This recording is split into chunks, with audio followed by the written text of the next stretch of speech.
तुकोबाराय विठ्ठल विठ्ठल तुकोबाराय विठ्ठल विठ्ठल तुकोबाराय विठ्ठल विठ्ठल. आज आधीचाच उशीर झालेला आहे नेहमीप्रमाणे, त्यात विजेचा पर्व काळ आहे.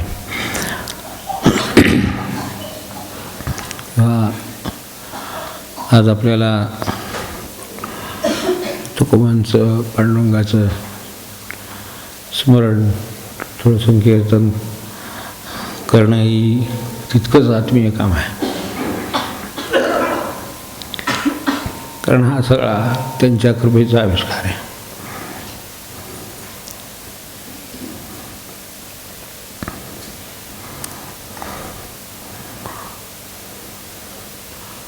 सर्वांची संत मंडळींच्या कृपा आहे आणि आपण सर्वांचं सहकार्य आहे.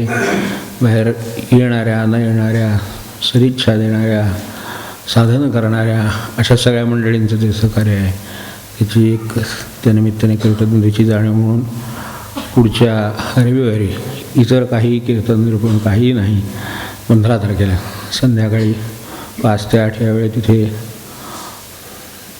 सत्यनारायणाच्या पूजेच्या प्रसादाला आणि किंचित अल्पोपहाराला अशा निमित्ताने सर्वांना आमंत्रित हे नंतर करणार आहेत. फक्त ते माझ्या तुकोबांच्या या ओघामध्ये कुठेतरी राहून जाईल म्हणून मी फक्त स्मरण करून ठेवतो आणि संतांनीच ते सगळं करून घ्यावं अशी प्रार्थना करतो. बाकी आमंत्रणाविषयी जे तपशील असेल तर ते नंतर सांगतील. आज आपण एक महत्त्वाची गोष्ट पहिल्यांदा बघू की परमार्थात काय, निसर्गात काय, परमेश्वराच्या दरबारात काय. सगळ्या गोष्टींचं महत्त्व आहे. एवढ्याशा काडीचं, एवढ्याशा पानाचं सुद्धा महत्त्व आहे, एवढ्याशा तुकड्याचं सुद्धा महत्त्व आहे, किडामुंगीचं महत्त्व आहे, दगडाचं खड्याचं महत्त्व आहे. जगात या अर्थाने वाया असं काहीही नाही याची जाणीव ठेवून आपण जगायला लागलो तर जगण्याला कितीतरी प्रकारचे आपल्याला आयाम मिळतील, कितीतरी प्रकारचे उच्च परिमाण मिळतील, सुखदुःखांच्या गोष्टी कमी होतील. काहीही याच्यात व्हायला नाही. थोडीशी गोष्टसुद्धा उपयुक्तच आहे. आपण नेहमी म्हणतो तसं फार मोठी गाडी असली आणि एवढासा वायसर कुठेतरी सेल झाला असला, एवढीशी कुठेतरी जर त्याच्यातला पार्ट एवढा काहीतरी हल्ला असला तरी एवढी ती 5-25 लाखाची गाडी तो जागावर उभी करतो. त्याचं जेवढं महत्त्व आपल्याला आज व्यवहारामध्ये पटतं, कळतं किंवा यंत्रात पाहतो, तसं ह्या जगामध्ये कशालाही परमेश्वराने महत्त्व नाही असं ठेवलेलं नाही. त्या सगळ्याची गरज आहे, प्रत्येकाचं स्थान आहे. तसं परमार्थाच्या कल्पनेमध्ये, त्याच्या पुढच्या टप्प्यात परमार्थाच्या कल्पनेमध्ये किंवा प्रवासात सुद्धा अनेक प्रकारची साधनं आहेत. सगळं अभंग थोडक्यात बघायचं एका दिवसाच्या ह्याच्यात म्हणून की त्यातही खूप कल्पना आहेत, साधनं आहेत. आपण म्हणतो साधना नामाने कथा, तसं आहे. खूप प्रकारची साधनं आहेत. पूजापाठ आहेत, पारायण आहेत, काय आपापल्या कल्पना आहेत, त्यानुसार काय ते सुरू आहे. यात्रा आहेत, ध्यान आहेत, मंत्र आहेत. सर्वांना महत्त्व आणि उपयोग आपापल्या परीने आहे. अगदी ओंकारासारखे एक आपल्याला असं एवढासा अक्षरसुद्धा वाटत नाही असं जी वस्तू आहे, तिच्यातसुद्धा सगळ्याचं बीज, सगळ्या ब्रह्मांडाचं जर सापडतं तर ह्या सगळ्याला महत्त्व नसेल असं कसं असेल. या सगळ्यांनाही महत्त्व तितकंच आहे. उपयोग आहे, ज्याच्या ज्याच्या दृष्टीनं त्याचा उपयोग वेगवेगळा असेल, पण तो आहे. फक्त या सगळ्यात आज आपल्याला थेट महत्त्वाच्या 2 गोष्टींच्याकडे कोणत्या जायचं आहे त्याच्याविषयी आपल्यासमोर ठेवतो. एक म्हणजे या सगळ्यात खऱ्या महत्त्वाच्या 2 गोष्टी आहेत. महत्त्वाचं सगळंच आहे, आत्ता म्हटलं तसं प्रत्येक गोष्टीला स्थान आणि महत्त्व आहे. पण खऱ्या महत्त्वाच्या 2 गोष्टी कोणत्या असतील तर एक तर आपल्याला जे काही मिळवायचं आहे ते काय आहे, त्याचं स्वरूप काय आहे. आपल्याला जे मिळवायचं त्याचं स्वरूप काय आहे. काहीतरी आपल्याला मिळवायचं आहे. आपण रोज उठून प्रवास करतो आहोत, रोज उठून आखतो आहोत, रोज उठून काय ते उपक्रम करतो आहोत, दिनक्रम करतो आहोत. या सगळ्यात आपल्याला नक्की काय मिळवायचं आहे, ते जे मिळवायचं त्याचं स्वरूप काय आहे हे नीट कळलेलं असावं. नाही तर मिळवण्यासारखं दिवसभर सुरूच आहे, घालवण्याचंही दिवसभर सुरू आहे. तेव्हा खरं काय मिळवायचं त्याचं स्वरूप काय. आणि दुसरी गोष्ट ही महत्त्वाची की एकदा ते जर ठरलं असेल तर ते कसं मिळतं हा प्रश्न आला. ते मिळेल कसं. साधी भाजी जरी घ्यायची असली तरी माझं ठरलेलं आहे की अमुक एक भाजी आज मला घ्यायची. आज काय मला मिळवायचं आहे, ही भाजी आहे, तिचं स्वरूप काय आहे, अशी ताजी आहे, अशी हिरवी आहे, अशी शिळी आहे, काय आपल्याला जसे आणायचे तसे आहे. तर ही एकदा ठरलं की काय मिळवायचं हे ठरलं. आता हे बघावं लागेल की ते कसं मिळेल, ते कुठे मिळेल, काय त्याचं सगळं सुरू झालं. चौकशी झाली, भाव झाला, व्यवहारात जसं झालं तसं परमार्थात काय मिळवायचं आहे त्याचं स्वरूप काय आणि ते मिळतं कसं, हे दोन प्रश्न त्याचे व्यवस्थित सुटलेले आहेत. त्याच्या आयुष्यात परमार्थाच्या दृष्टीनं मूळ प्रश्न नाहीत, राहतील ते फक्त प्रवास, त्यामधले अनुभव, त्यामध्ये त्याचे प्रयत्न, त्याला मार्गदर्शन, त्याचे काय तो घेईल ती मदत, जे असेल ते पुढचं सगळं. तेव्हा अनेक साधनं आहेत ही बरोबर आहेत, पण काय मिळवायचे नक्की आपल्याला, म्हणजे साध्य काय आहे. आपलं साध्या भाषेमध्ये साध्य काय आहे. आपल्याला उठल्यापासून अगदी लहान मुलापासून मोठ्यापर्यंत आपल्याला सारांश माहिती की त्याला शिक्षण मिळवायचं आहे, त्याला प्रवेश मिळवायचा आहे, त्याला ते विषय अभ्यासायचे आहेत, त्यात त्रास होऊ नये इच्छा आहे, त्यात लवकर ते पास व्हावं, त्यात चांगल्या तऱ्हेनं पास व्हावं ही इच्छा आहे, त्यात पुढे त्या शिक्षणाचा उपयोग व्हावा अशी इच्छा आहे. आपल्या नेहमीच्या सगळ्या काय मिळवायचं आहे त्याचं काय चाललेलं आहे ते असं आहे. ते ताणावरहित राहावं, शक्यतो हलकेपणाने सहजपणाने आपल्याला अभ्यास जमावा असं वाटत राहतं, हेही बरोबर आहे. हे सगळं मिळवायचंच आहे. त्यानंतर त्याच्या साह्यानं आपल्याला काय ते अपेक्षित असेल तर नोकरी, काय असेल ते व्यवसाय, काय असेल ते मिळावं अशी अपेक्षा आहे, तेही बरोबर आहे. त्याच्या साह्याने आपल्याला तेवढंच लग्न मिळालं की पूर्वी आता सहज सोपं होतं. लग्न ते हे झालं की लगेच पुढे माणूस लग्नाच्या उद्योगाला लागत होता. नोकरी लागली की लग्न करायला हरकत नाही अशी एक सहज कल्पना होती, पण इतकी ती सहज आता राहिली नाही. आता त्याला आता काळमानाचा परिणाम झाला म्हणा, सगळ्या बाकीच्या गोष्टींचा परिणाम झाला, तेही असेल. पण इतकी ती सहज राहिली नाही, कारण त्याच्यानंतर त्याला नुसती नोकरी करून चालत नाही. नोकरीवर नुसते लग्न होईल अशी परिस्थिती आज कमी राहिली, म्हणजे कमी होत चालली. त्याला त्याच्याबरोबर मध्ये अजून सेटल व्हावं लागतं, आजच्या भाषेमध्ये म्हणजे सेटल व्हावं लागतं. त्या दृष्टीने त्याला घर लागतं, त्याला स्वतःचे खोली लागते, काय ते जागा लागते, राहायची व्यवस्था, नंतर आणि एवढ्यावरही पुरत नाही. शक्यतो गाडी आधीच असली तर ती पण आधीच लागते, ती नंतर घेण्या इतपतसुद्धा आपल्याला पेशन्स असेलच असं सांगता येत नाही आजच्या काळात. तर हे सगळं लागतं, ते सगळं चांगलं पाहिजे. तेव्हा हे सगळं आपल्याला मिळवायचंच आहे. तेव्हा त्यासाठी पैसा पाहिजे, तो साठवलेला पाहिजे, तो पुरेसा झाला पाहिजे. तो पुढे 5-25 वर्षाचा विचार लग्न करायच्या आधीच केलेला आहे. एवढे वर्ष आपण आहोत की नाही माहिती नाही, तरी पण ते सगळं सुरू असो. पण ते सगळं केल्याशिवाय त्याला लग्न करतात. पण लग्न करायचं म्हटलं तरी ते त्याच्या हातात असत नाही. हे त्याच्या स्वतःच्या ज्या कोणाचा आता मुलगा असो मुलगी असो त्याच्या हातात जरी असलं तरी ते दुसऱ्याच्या हातात असतं. तो म्हणतो त्याच्यात ते आईवडील नको, म्हणजे त्याची काही ती व्यवस्थापना करायला पाहिजे. त्याच्यासाठी पुन्हा एक वेळा परत घर घ्यायला पाहिजे, त्यांची व्यवस्था वेगळी केली पाहिजे, आपली वेगळी पाहिजे. ते पुन्हा सोयीचं पाहिजे, आपल्याला ते उपयोगीही पडलं पाहिजे, आपल्याला उपद्रवही होता नाही. किती गोष्टींचा विचार करायचा अलीकडे. काय सोपं राहिलं नाही आहे जगणं, म्हणजे याला पूर्वीचं जगणं किती सोपं. आपलं नोकरी उद्योगाला लागला, काय समजा हे असं शेतीवाडी असली, आपलं मदत करायला लागला, लग्न केलं, घरी मुलं बाळा झाले, आपलं नांदतायत सगळेजण आनंद, असं असलं काय सोपं ठेवलं नाही आपण सगळं. तर झालं आहे असं, आता त्याला इलाज नाही. पण मिळवायचं काय आहे तर हे सगळं सध्या असं मिळवायचं आहे. बरं, ते मिळवायचं आहे त्यात पुन्हा तिढा कुठे पडतो आहे आपल्याला, काय मिळवायचं आणि काय नाही त्याच्या संदर्भात बघताना. तर ते मागे जसं आपल्याला एकदा म्हटलं, किंवा रामकृष्णांचं जसं आपल्याला एकदा म्हटलं होतं तसं, की नोकरी ती लागेपर्यंत आपल्याला ते खेटे घालावे लागतात. त्यावेळेला जसे तिकडे खेटे घालतो तसे इकडे ज्योतिबा, देव, आपले कोण असतील ते गुरु, किंवा काय असेल ते गुरुवार, शनिवार, मंगळवार, रविवार, काय ज्याचं असेल त्यानुसार तिथं पुन्हा ते रोज देवाची ती अगदी सकाळ संध्याकाळसुद्धा प्रदक्षिणा होती.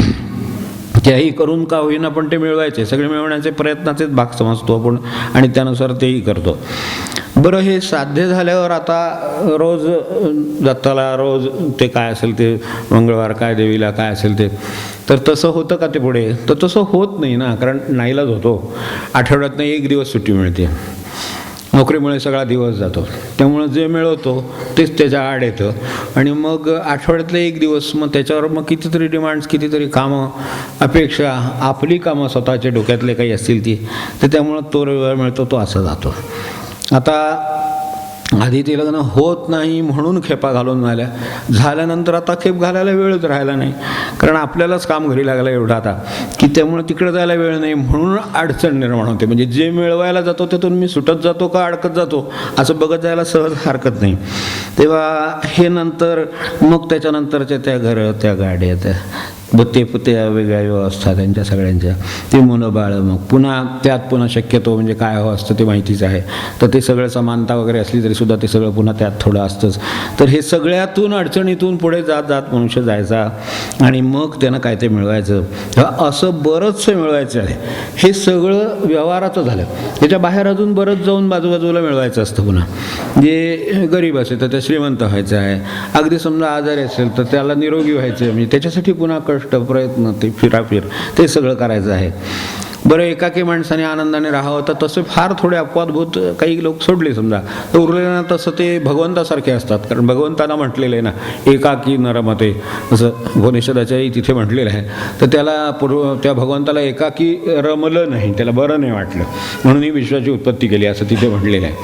तर तो एकाकी न रमते, आम्ही भगवंताचेच अवतार अंश, त्यामुळे तसंही एकाकी राहणं शक्य होत नाही. त्यामुळं अशाही मार्गाने पुन्हा आणखीन मग 4 माणसं गोळा करावी लागतात, कारण ही असतात ती माणसं पुन्हा रोजचीच झाली म्हणजे मग ते आता कटकटीच होत होते आता, मग त्यामुळं त्याच्या मग बाहेर आणखीन काहीतरी माणसं, मग एकाकी नरमते, असं करत करत माणसाचा साधारण सगळा प्रवास कसा चालला आहे त्याच्यावर आपण एक झरती नजर टाकली फक्त. आता एवढ्यावर ते भागतं का? आता तसं नाही. पुन्हा ते 4 लोक आले तर ते पुन्हा जर माझा अपमान करून जाणारे असतील तर कशाला गोळा करेन मी, म्हणजे ते पुन्हा मला ते मानाचे हवे, पुन्हा त्यांनी मला ते काय आपल्या अपेक्षा आहे त्या पुऱ्या केल्या पाहिजेत, त्यांनी मान दिला पाहिजे, भलं म्हटलं पाहिजे, चांगलं म्हटलं पाहिजे, लोकांच्याकडे माझं नाव काढलं पाहिजे, ते माझ्या कानावर आलं पाहिजे, किती गोष्टी असल्या पाहिजे. तर आपल्याला लागणाऱ्या गोष्टी किती आहेत तसा विचार केला तर आता कोण बघत असेल तर त्याच्यासमोरही येत असेल. तेव्हा बरं, काही कार्य करावं, लोक चांगलं म्हणून ठीक आहे, चांगलं कार्य करतायत, कुठे कष्ट करतायत, राबतायत, किंवा झीज सोचतायत, किंवा समाजासाठी काही करतायत, वेगवेगळ्या प्रकारे मनुष्य आपापल्या परीने राबतोय ना, तो राबतो. तो जे काय राबतोय त्यातून त्याला काहीतरी मान तो आपोआपच मिळत असतो. तिथे ते ती माणसं त्या त्या कामाचं कौतुक करतात, काय ते होतं. पण हे सगळं होतं खरं, म्हणजे आपण काही कार्य केल्याने त्याने त्यात आपल्याला हे मिळतं, मान मिळतो, लोकसंग्रह होईल, आणखीन काय होईल, हे सगळं होईल. पण जर खरं जर त्याच्यात पुन्हा थोडासा जर मनाचा बारीक आपण विचार केला ना, तर इतके कष्ट करून एखादा मान मिळवण्यापेक्षा कमी कष्टात जर काही समजा जर एखादा मान मिळत असेल, एखादं पद मिळत असेल, एखाद्या कुठेतरी प्रतिष्ठा मिळत असेल तर ती जरा अधिक बरी वाटते, कारण त्याच्यामध्ये थोडे कष्ट कमी असतात आणि मान जास्त असतो. तर असं आता आपला अनुभव काय सांगतो आपण विचार करून ठरवा. पण मला काही वेळेला असं वाटतं की फारसे काही कष्ट न करता स्वस्तात नुसतं संबंधित असण्यानं मान मिळण्याची जर अपेक्षा पुरी व्हायची असेल तर नातेवाईक असावं लागणार कोणाच्या तरी. फारसं काही वर्षभर किंवा अनेक वर्ष न करता सुद्धा केवळ नातेवाईक आहेत, ह्यांनी मामा म्हणून, काका म्हणून, तमुक म्हणून, तर त्यावेळेला खरोखर काही न करता त्याच्या शिक्षणात किती अडचणी आल्या, तो कशातून गेला, त्याला मदत कोणती लागली, त्याला ते त्यावेळेला कोण धडपडलं, त्याला त्याचं त्या फ्रस्ट्रेशनला ते कोणी घाललं, काही कशाशी संबंध न ठेवता बरोबर लग्नाच्या त्यावेळेला मात्र जर त्यांना जर कुठे नाही जर मान मिळाला, तिथे काही न करता असा मान मिळायची एक मोठी शक्यता असते. आणि अर्थातच अपमान व्हायची त्याच्यापेक्षा मोठी शक्यता असते, कारण त्यांना ते जवळच्या माणसाने जे काय केलं त्याची जाणीव जास्त स्वाभाविकपणे रोजचं असल्यामुळे राहत असेल, आणि हे सणावाराला ह्याला त्याला असं असल्यामुळं ती कमी राहत असेल कदाचित. पण अशा तऱ्हेनं मान मिळवण्याची स्वस्तात सर्वात गोष्ट काय असेल तर माझ्या दृष्टीने प्रपंचात कोणाचं तरी अशा तऱ्हेचं नातेवाईक असं लांब बसलं तरी चालतं. 200 मैलावरच्या नातेवाईकाला सुद्धा जर ते आमंत्रण नाही वेळेत पोचलं तर त्याचं म्हणजे तिथे मान अपेक्षित करू शकतो मनुष्य. त्यावेळेला एरवी त्याला रोज काय होते, त्याला पाणी द्यायला कोण असेल त्याच्यातला असं काही बघितलं तर आपल्या लक्षात येईल किती लोक आहेत. तर ते जे लोक आहेत ते खरे त्याचे कार्य करून, कष्ट करून, झीज करून, त्याच्यासाठी झळ सोसून ते करणारे लोक. पण हे सोपी गोष्ट त्यातल्या त्यात ही आहे की एरवीच्या त्याच्या रोजच्या सुखदुःखात आपण काही सहभागी न होता जर मान मिळवण्याचा जो मार्ग असेल तर हा एक मोठा चांगला मान मिळवण्याचा मार्ग. तेव्हा त्यावेळेला सुद्धा जरी अगदी मुलगी विचारून करा, काय मुलगा विचारून करा, चर्चा करा, मत घ्या, मान द्या, त्यांना फोन लावा, चालेल ना तुम्हाला, चालेल ना तुम्हाला, चालेल तर मला 3-3 वेळा अहो एरवी त्यांना इथं ह्याला रोज काय होते त्यावेळेला त्यांना काय चालतंय बिलते काय प्रश्न नसतो. त्याला प्रश्न येतो, तो नापास होतो, त्याला कोण धीर देतो, कोण तो पास कसा होतो, त्याला मार्गदर्शन कोण करतो, काही त्यांचा बाकीचे कसे पण. ह्याच्याशी मात्र प्रश्न आला की तो 10 वर्षाने आला तरी एकदम अगदी पहिल्या दिवसाचा प्रश्न असल्यासारखा जोरात उपस्थित होतो. आणि न झाला तर सगळं अहो काय खरेदीत काय, साडीच काय, ओढणी जरी तुम्ही विचारून कलर बघून घेतली तरी सुद्धा फुस कशावरनं होईल हे सांगता येत नाही त्यावेळेला. हे जर काय चालत असेल तर प्रपंचाचं स्वरूप आहे बाबा, आपण कसं बरोबर आहे चूक आहे ठरवा, पटलं घ्या, नसेल सोडून द्या. तेव्हा अहो देवाला नुसती पत्रिका ठेवायला जायची असली तरी सुद्धा पहिल्या गाडीत आम्हाला घेताना तुम्ही येताय ना मागच्या गाडीतनं असं विचारलं त्यांनी. त्यावेळेला आम्हाला आमची आठवण झाली नाही. ठाला ठाला ठाला ठाला ठाला ठाला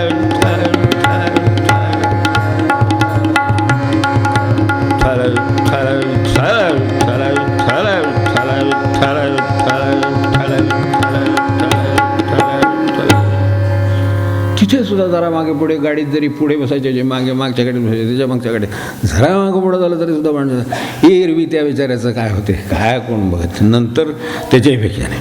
तर काय आपण प्रपंचाचं करून ठेवलं आहे. आपण एकदा त्याच्यावर उझरती नजर एवढ्यासाठी लागली की काय म्हणायचं आहे तुकोबांना, कशासाठी आलो होतो आणि काय करावं. तर हे काय आपण प्रपंचाचं करून ठेवले त्याच्याकडे पाहावं. म्हणून तुकोबा काय म्हणतात ते बघावं, त्याच्याकडे थोडं लक्ष द्यावं. तर जे मिळवायचं आहे आपले मूळ प्रश्न आहेत. मिळवायचं काय आहे, त्याचं स्वरूप काय, ते खरं आधी खरंच मला जर प्रपंचात काय मिळवायचं हे जर लवकर कळलेलं असेल तर पुढचं काम माझं त्या दिशेनं चालेल. मग त्याचं स्वरूप काय आहे ते मी पाहीन आणि ते मला कसं मिळेल ते पाहीन आणि माझ्या जन्माचं सार्थक होऊन जाईन. तर ह्यासाठी त्यांनी तुकोबाने आपल्याला एका दिशेनं जरा वळवले. हे सगळं मिळवा, हे चालू आहेच, हे नकळत संस्कार होऊनच होतंय माणसाकडनं सगळं. याच्यावर काही वेगळं करावं लागत नाही, त्याला हे शिकवावं नाही लागत की असं करायचं आहे मग ते असं पैसा मिळवायचं आहे ना असं ठेवायचं ह्यांना इथे ठेवायचं त्यांना ते, हे त्याला नाही शिकवतो, बघून बघून शिकतोय सगळं. त्याला जे आपल्याला सहजपणे शिकता येत नाही तेच संतांच्याकडे जाऊन शिकावं लागतं. म्हणून तुकोबारायांच्याकडे जावं लागतं.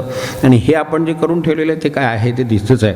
म्हणून ते तुकोबांनी याचा अगदी स्पष्ट उल्लेख करताना थोडक्यात आपल्याला बघायचं आहे. म्हणून त्यांनी काय मिळवायचं जर आपल्याला ज्याच्यासाठी जन्माला आलो आहोत माणसाच्या ते लक्षात ठेवून मिळवायचं असेल तर ते हे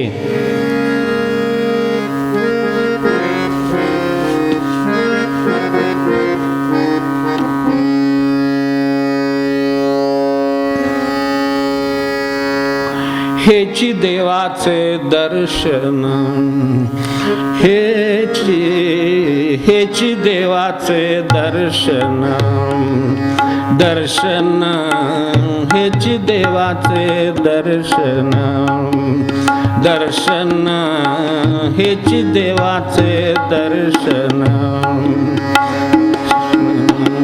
हेची देवाचे दर्शन, दर्शन हेची देवाचे दर्शन. हेची देवाचे दर्शन आहे का. आत्तापर्यंत आपण सगळा सारांश बघितला. हे सगळ्या देवाच्या दर्शनाचा कुठे काही संबंध आला कुठे आला, कामापुरता आला तिकडे. त्याच्यानंतर परत माझं काम झाल्यावर तिकडची आठवण आम्हाला महिन्यातनं झाली तरी खूप झाली, वर्षातनंच करतात सर्वसाधारण, पण तरीसुद्धा महिन्यातनं झाली तरी खूप झाली. तीसुद्धा त्यासाठी आहे. आणि हे देवाचं दर्शन अभिप्रेत आहे का, आणि ह्याला देवाचं दर्शन म्हणावं का, आपल्याला काय मिळवायचं आहे आणि त्याचं स्वरूप काय आहे हे सांगण्यासाठी त्यांना मुद्दाम हे अक्षरशः थोडक्यात आणि ते मिळवण्याचा मार्ग आपल्याला द्यावा लागला. आणि त्यांनी ते स्वतः मिळवलेलं आहे. तेव्हा कशाला देवाचं दर्शन म्हणावं हा प्रश्न यातून निर्माण झाला.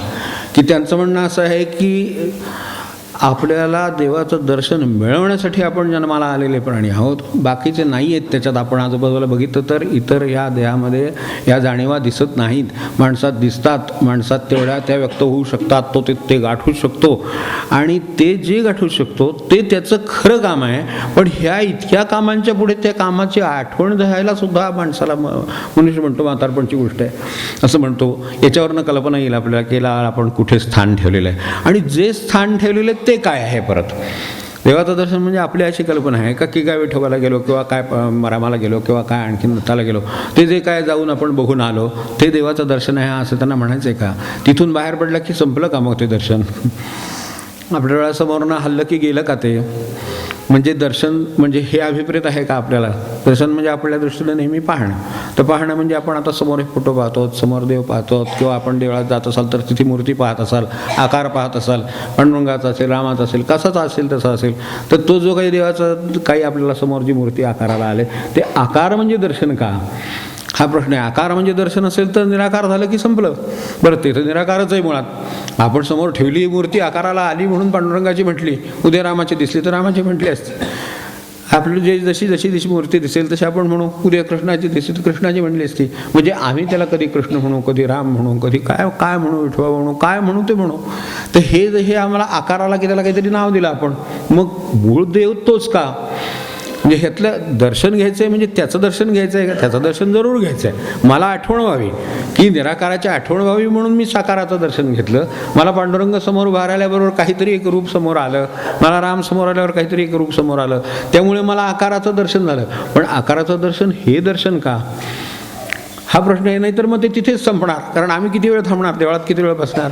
त्यांना सुद्धा बंद करायची वेळ असते की सुटी. ती म्हणतात आता झाला आता तुमचं, आता विचारलं होतं मला मागे एकदा देवळात बसलो होतो तेव्हा की आता 12:30 झाले. हो म्हटलं 12:30 झाले, म्हणजे आम्हाला बंद करा. म्हणतो ठीक आहे. म्हटलं बाहेर बसतो. म्हणलं अहो बाहेर तसं ना त्याच्यात कसं बसणं, मला चालते, तुमची वेळ झाली की आपलं तुम्ही बंद करा. म्हणजे त्यांना त्याची आकार आला की त्याची सगळी बंधनं आली. त्यांना त्यांचं संरक्षण करायला पाहिजे, कुलूप घालायला पाहिजे, काय ते पेट्या ते सांभाळणं त्यांचं काम आलं. म्हणजे हे सगळं चालणारच असं आहे. तर हे आकार आले की त्याला ही सगळी बंधनं आली. ती बंधनं आली की त्याच्या उपाधी त्याला आल्या. मग ते सगळं स्वच्छता करा, अमकं करा, पाणी करा. मग ह्याच्यात काय देव काय धुवायचा राहतो का? देव स्वच्छ होतो का? काय होतं नक्की? काय होतं ते देवाचं? हा आकाराचं जे होतं ते त्या आकाराचं होतं, एवढंच होतं त्याच्यातलं. म्हणून तर जसं मनुष्याची ही देहाची मूर्ती आहे ती भंग पावते, तशी मूर्तीची दगडाची, संगमरवराची, कशाची असेल ती पण तळा जातो, मूर्ती भंग पावते. आकार आहे शेवटी. मग देव गेला का? तर देव नाही गेला. म्हणजे त्याचं जे दर्शन आहे ते म्हणजे ह्या आकाराचं दर्शन हे फक्त त्याचा एक भास आहे, त्याचं एक समोर आलेलं स्वरूप आहे. आपल्याला जे आवडलं ते स्वरूप आपण पाहिलं. फक्त मला आठवण ठेवायची होती ती दुसऱ्याची होती, ती ह्या दर्शनाची नव्हती. या दर्शनाच्या निमित्तानं करायची आठवण होती. आपल्या मनात जसं भावना आहे, समोर मनुष्य आहे तर त्याच्याबद्दलचा आदर हा वेगळाच आहे, तो आत आहे. समोर दिसतो तो माणूस आहे, तो गेला म्हणजे आदर नाही गेला, आदर तसाच राहिला. माणूस आता दिसला गेला, तो आत्ता होता गेला. आज सुद्धा हे इतके सत्पुरुष आहेत, इतके महाराज आहेत, तिथे आपल्यासमोर इतके संत मंडळी आहेत. आज तुकोबा, आजही तुकोबा आहेतच. दर्शनाने म्हटलं, जर आकाराच्या म्हटलं तर गेले ज्ञानेश्वर महाराज गेले, पण या अर्थाने गेले का? ते त्या अर्थाने गेलेच नाहीत. नाथ गेले का? तर ते नाही कोणी गेले, ते गेले नाहीत, ते निराकारात तसेच आहेत. म्हणजे आकाराचं दर्शन हा फक्त निराकाराचं स्मरण देण्यासाठी, आपल्या सोयीसाठी निवडलेला मार्ग आहे. तेव्हा देवाचं दर्शन म्हणजे या अर्थाने दर्शन त्यांना म्हणायचं नाही. त्यांना असं म्हणायचं आहे, सदा राहे समाधान, सदा राहे समाधान, हेची देवाचे दर्शन, दर्शन हेची देवाचे दर्शन, दर्शन हेची देवाचे दर्शन. सदा राहे समाधान, सदा राहे समाधान, सदा राहे समाधान, हेची देवाचे दर्शन, दर्शन हेची देवाचे दर्शन, दर्शन हेची देवाचे दर्शन. सदा राहे समाधान, सदा राहे समाधान, सदा राहे समाधान, हेची देवाचे दर्शन, दर्शन हेची देवाचे दर्शन, दर्शन हेची देवाचे दर्शन. आपल्याला काय मिळवायचं आहे आणि त्याचं स्वरूप काय? हे पहिले जे एक प्रश्न आपल्यासमोर ठेवला, त्याचं खरं स्वरूप हे की मला मिळवायचं आहे ते देवाचं दर्शन. आणि त्याचं स्वरूप काय आहे, तर मी हे देवळात जाईन, मी वेगवेगळे आकार पाहीन, मी त्याची पूजा करेन, मी नमस्कार घालेन, मी काय करायचं ते मी करेन. हा सगळा उपाधीचा आणि उपचाराचा विषय झाला. पण मला जे मिळवायचं होतं ते हे नाही आहे. त्याचं खरं स्वरूप काय आहे, तर सदार आहे समाधान. आणि कल्पना करून बघा, आपल्या आयुष्याची आपण कल्पना करून बघावं की दर्शन हे परिणामावरून कळतं. आपण पाहाल ते कशावरून ओळखायचं. मनुष्य देवळात जाऊन आलाय आणि तक तक तक तक तक करत बाहेर आलाय, म्हणजे कुठेतरी देवळात काहीतरी मानपान घ्या, ह्याला कुठेतरी नंबर मिळाला नाही, कुणीतरी मागापुढं केलं, ढकलाढकली केली, काहीतरी झालं दर्शनाचा परिणाम काय तो कळला आणि देवाला जाऊन आलेत ना. आता कितीही काहीही त्यांना तुम्ही काय बोलायचं ते बोला, सांगा, ऐकतील, शांतपणे समजून घेतील. दर्शनाचा परिणाम कुठेतरी चित्तावर समाधानाचा आहे, काहीतरी शांतीचा चित्तावर परिणाम आहे. आणि तो आहे म्हणून आता आपण ही गोष्ट बोलू शकतो. आपण साध्या व्यवहारात त्या माणसाचा मूड बघून बोलतो. लहान मुलंसुद्धा मूड बघून वस्तू मागतात. उगाच आपले आलेत बाबा, कावलेले, आधीचं दंगा चाललाय दरवाजा, तिथं बूट काढण्यापासून सुरुवात झाली आहे आणि आल्याला मला हे केव्हा आणणार, पहिले आधी जाऊ देत. आता सध्या नसती शिक्षा करायची कायद्यानुसार सुद्धा, तर तरीसुद्धा त्याला हे कळतं, कारण परिणामच कळतो. तेव्हा तसा आपल्याला इकडचा परिणामाच्या बाबतीत काय कळतं, तर इकडच्या दर्शनाचा परिणाम सदार आहे, समाधान आहे. तो अंतिम परिणाम आहे. तिथपर्यंत जाईपर्यंत मला दर्शनाची गरज आहे आणि त्या अर्थानेच मला खरं दर्शन आहे. आणि अगदी कोणाचंही तुम्ही घ्या, इथलं तर अगदी लक्षातच ठेवायचं आहे की आता कोणाचंही घ्या, माऊली काय म्हणाले, दर्शनाची प्रशस्ती पुण्यपुरुष. पुण्यपुरुष कशावरून ओळखा, की दर्शन झालं की समाधान होतं. तुम्हाला समाधान होईल वगैरे हे असलं काही नाही, नुसतं भेटले दिसले तरी समाधान आहे. समाधान आहे कशावरून आहे, दर्शनाची प्रशस्ती पुण्यपुरुष. ते जी वेगवेगळी 3-4 उदाहरणं त्या एका ओळीच्या संदर्भात दिली.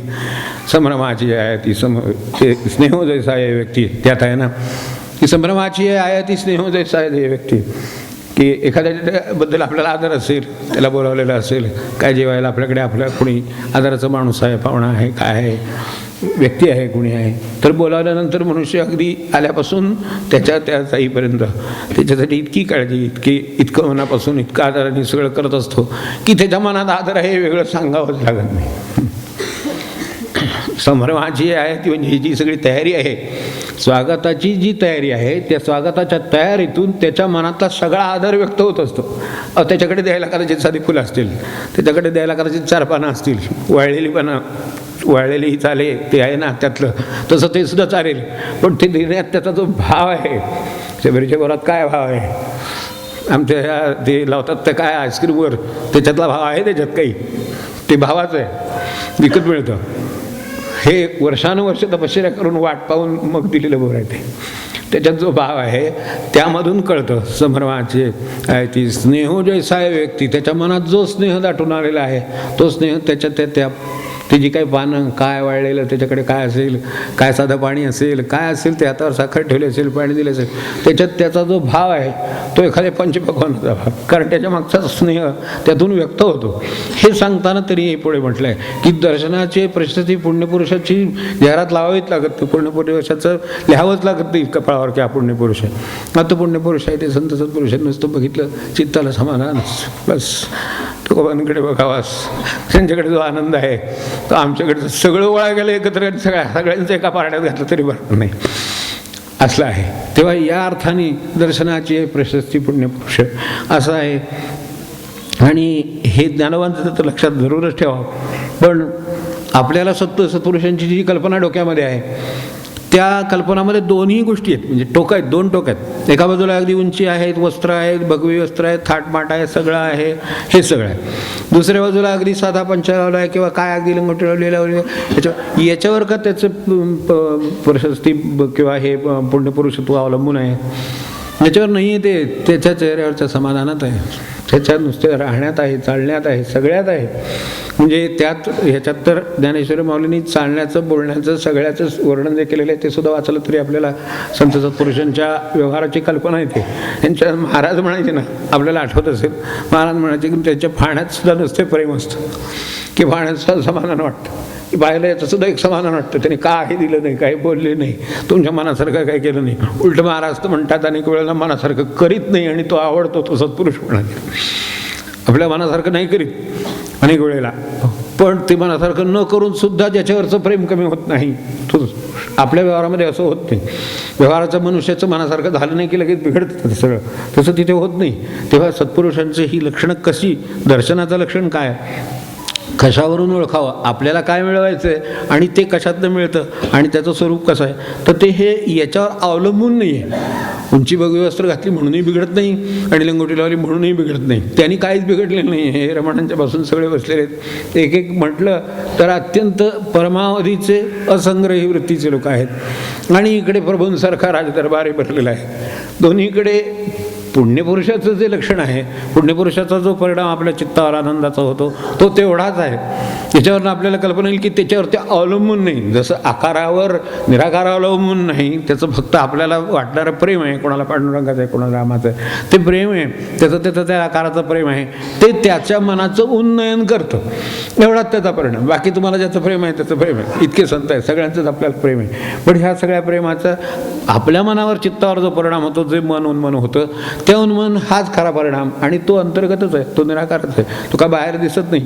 तर त्या अर्थाने फक्त त्याचं समाधानाचं स्वरूप चित्तावर. म्हणून बाहेर पाहिलं तर आपण अगदी एक हे म्हणून लक्षात ठेवा, म्हणजे दर्शन म्हणून लक्षात ठेवा, दर्शनाचं लक्षण म्हणून लक्षात ठेवा. हे दर्शन कशावरून, सदार आहे समाधान. त्यांच्याकडे तर आहेच आहे, पण त्याच्याजवळ जाईल त्याला सुद्धा समाधानाची झुळूक लागल्याशिवाय राहणार. सदार आहे समाधान, सदार आहे समाधान, हेची देवाचे दर्शन, दर्शन हेची देवाचे दर्शन. सदार आहे समाधान, सदार आहे समाधान, हेची देवाचे दर्शन,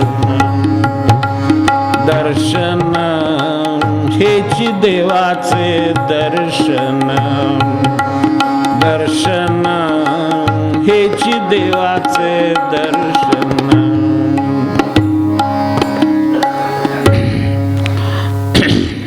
आणि मी आपल्याला परत एकदा आणखीन एकदा किंवा अगदी स्मरणासाठी विनंती करून अनुभव आपला ताळून पहा आणि मग कबूल करा. वाटलं तर असं म्हणून सांगेन की मनाच्या समाधानाची तुलना होऊ शकेल अशी गोष्ट या जगात आहे का? मनाचं समाधान आहे, त्याच्याशी तुलना होऊ शकेल अशी या जगात गोष्ट नाही. कितीही मोठा माणूस झाला, कितीही कुठल्याही पदावर झाला, कितीही सामान्य झाला, तरी असमाधानच काही त्याच्या मागचं सुटत नाही. कितीही मोठ्या पदावर, कधीही मध्ये जाईल, कधीही हे होईल, कधीही विश्वासघात होईल, कधीही होईल, तो सारखा असा भयग्रस्त आहे. अशा समाधान की जे कशावरही त्याचं का आहे अवलंबून नाही, ते फक्त देवाच्या दर्शनावर अवलंबून आहे. त्याला खऱ्या अर्थाने जे देवाचं दर्शन झालं त्याने जे समाधान आहे, त्या समाधानाची तुलना होऊ शकेल अशी जगात श्रीमंती नाही, पैसा नाही, तुमची सत्ता नाही, तुमच्याकडचे ते काय सौंदर्य नाही, त्या बाकीच्या गोष्टी नाहीत, वस्तू नाहीत, घर नाही, दार नाही, कशाची तुलना एक समाधानाशी कशाची तुलना नव्हती. म्हणून संतांच्या ठिकाणी हे भरभरून वाहतं आणि आपल्याकडे सगळा दुष्काळ पडला. इतक्या गोष्टी मिळवतो पण समाधान मिळवित नाही. तेव्हा तेवढं लक्षात ठेवावं की समाधानाची तुलना होऊ शकेल अशी जगात दुसरी गोष्ट नाही, हे लक्षातच ठेवावं. कितीही हो, असं अगदी प्रत्यक्ष दर्शनाच्या बाबतीत सुद्धा सांगतो, साकारात काही हो. आता दोन उदाहरण एक दोन भाऊ आपल्यासमोर ठेवतो, वाटलं तर माहितीचं, पण तरीसुद्धा परत आठवणीसाठी, की साक्षात पांडुरंगाने चतुर्भुज रूपाने कोणाला दर्शन दिलं, त्यांचा आदर केला. आता ह्याच्यापेक्षा आणखीन जीवनात काय व्हायचं दर्शन? तेव्हा दर्शन झालं. दर्शन झाल्यानंतर आळंदीला गेली. आळंदीला गेल्यानंतर माऊलीच्या समोर साष्टांग नमस्कार घातला. नमस्कार घातल्यानंतर बाजूच्या झाडावरची जी पाखर बाजूला बसलेली होती ती उडून झाडावर निघून गेली. तो गोव्यांच्या डोळ्यात पाणी आलं. म्हणाले, पांडुरंगा फसवलं तुला, तुम्ही दर्शन दिलं पण दर्शन नाही दिलं, दर्शनाचं आश्वासन दिलं नुसतं, भास, मला भास दिला फक्त. जर माझ्या मनात जर समाधान असतं, खऱ्या अर्थाने जे देवाचं दर्शन आहे ते जर माझ्या मनात असतं, तेही या पाखरांना भय आणि असमाधान वाटून ती उडून का गेली असते. ती उडून कशी गेली? ती जोपर्यंत उडून जातात तोपर्यंत माझ्या मनात खरं चित्तात समाधान नाही. ज्याच्याजवळ समाधान आहे त्याच्याजवळ राहायला कोणालाही त्रास होत नाही. ज्याच्या चित्तात समाधान नाही त्याच्याजवळ नेहमी राहायला त्रास होतो. आपण बघा अगदी प्रापंचिक बाबतीत सुद्धा बघा की जो मनुष्य असमाधानी आहे कसल्याही बाबतीत असू दे, मानानं असू दे, यानं असू दे, पैसा नसू दे, लोभ असू दे, संचय, त्याचा हट्ट, आग्रह, काही घ्या, कशानेही ज्याचं सतत मन वयग्रस्त आहे, अस्वस्थ आहे, तर त्याच्याजवळ राहायला त्रास होतो. आपण त्याच्यापेक्षा म्हणतो एकटं राहतो, एकटं खोलीत मी एकटा झोपतो निवांत. पण हे नको असं वाटतं. हे जर आपल्याला व्यवहारात वाटतं, असमाधान असलं की राहायला होतं. पण जिथे समाधान आहे तिथे मनुष्य कसलेही ह्याच्यात साधे कांबळ पांघरून सुद्धा मनुष्य राहील, साधे अंथरून टाकून राहील, पण तिथे राहील म्हणेल, ते बरं आहे म्हणेल. तेव्हा ही असं माझ्या मनात जर हे समाधानाचं खरं दर्शन मला झालं नाही, तुम्ही दिलं बरोबर आहे, पण जसं साकाराचं दर्शन होतं, जसा आभास होतो, तसं मला तुम्ही आश्वासन दिलं, हे मला दर्शन झालं नाही आणि दर्शन होईपर्यंत मी दारात नाळणार नाही. तुकोबा हातात पिणं घेऊन 3 दिवस त्या याच्यासमोर समाधीच्या समोर 3 दिवस नामस्मरण करीत उभे होते. तिसऱ्या दिवशी झाडावरची पाखरं खांद्यावर बसली म्हणाले देवा आता भरून बोलो. आणि तिथपासून कधी हा प्रश्न आला नाही. म्हणून आपण पाहिला असेल हे आपल्याकडे इथे विश्वनाथ महाराज आहेत, समोर त्या कट्ट्यावर त्याच्यावर दिमडीवर भजन सुरू झालं. 10-15 मिनटं झाली, भजनाचा आवाज घुमायला लागला. बरोबर 5-10 मंडळी काय जे राहते बसणारी बरोबर मंडळी असतील ती मंडळी बसायला येऊन लागली की हळूहळू माकडं हळूहळू हे आणि प्रत्यक्ष वाघ समजला असं असू शकेल. आज इतकी निर्भयता त्यांच्या चित्तामध्ये असेल, इथे एवढी निर्भयता चित्तामध्ये आहे, इथामध्ये एवढं समाधान आहे की त्या समाधानासाठी वाघाला असं वाटतं नाही यावं भजन ऐकायला, बसावं हवा असं कधीतरी. म्हणतो असं बघायचं तर अशी स्वप्न बघून ठेवावी यांच्यासमोर इथे यायचे. तर ते आजही म्हणजे त्यांच्या वास्तव्याच्या याचा सूक्ष्म अस्तित्वाचा पुरावे आज आहेत की आजही आपण रमणाश्रमात गेलात तर तुमच्या समोरून मधून मोर फिरतात, एरवी नाही फिरत आपल्याकडे. खूप वेळा वाट बघावी लागते मोर बघायला नसते. इथे मोर आहेत तरीसुद्धा, पण तिथे लहान मुलं असो, मोठी माणसं असोत, हे असोत, कोणी असोत, मोर मधनं फिरत असतात. ते असताना बाजूला येऊन बसलेले असायचे कितीतरी फोटो की बाजूला मोर बसलेत निवांत. जसं एखादा आपण लोट ठेवा आणि त्याच्यावर हात ठेवा तसं त्यांच्या शेजारी मोर.